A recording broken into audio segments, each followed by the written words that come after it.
অতি দুঃখের সহিত বলতে হচ্ছে যে আজকে আমি চাউমিনের ঘন্ট বানিয়ে দিয়েছি গাইস। হ্যাঁ হ্যাঁ, তোমরা এবার ভাবছো যে চাউমিনের ঘন্টটা আবার কি, তাহলে তোমাদেরকে বলি শোনো। আজকে ছিল শনিবার আর আমার না বিকেল থেকে ভালো কিছু একটা খাওয়ার ইচ্ছা হচ্ছিল। তো যাই হোক, ভাবলাম একটু ভেজ চাউমিন করে নিই। তো কড়াইয়ে সর্ষের তেল আর একটু কাঁচা লঙ্কা ফোড়ন দিয়ে একে একে আলু গাজর একটু ভেজে নিলাম। তারপর দিয়ে দিলাম হালকা নুন, তারপরে ক্যাপসিকাম আর বাঁধাকপিটাকেও দিয়ে দিলাম। তারপরে সবগুলোকে একসাথে মিক্স করে নিলাম কিছুক্ষণের জন্য। তারপর যখন দেখলাম সবগুলো একটু ভাজা ভাজা হয়ে গেছে, দিয়ে দিলাম কিষানের টমেটো সস। টমেটো সসটা দিয়ে হালকা নাড়াচাড়া করার পর এখানে দেখতে পাচ্ছ আমি চাউমিনটাকে ভিজিয়ে রেখেছিলাম, তারপর দিয়ে দিলাম চাউমিনটা।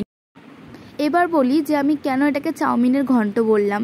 আসলে চাউমিনটা না অনেকক্ষণ ধরে আমি ভিজিয়ে রেখেছিলাম, যার কারণে একটু বেশি গলে গিয়েছিল। তবে নামানোর আগে কিন্তু আমি সয়া সস আর গোলমরিচের গুঁড়ো অ্যাড করেছিলাম এর মধ্যে, সেটা কিন্তু ভিডিওতে দেখানো হয়নি। আর শেষমেশ কিন্তু এমন হয়েছিল দেখতে, টেস্টটাও কিন্তু ভীষণ সুন্দর হয়েছিল। তো ভিডিওটা কেমন লাগলো তা কমেন্টে অবশ্যই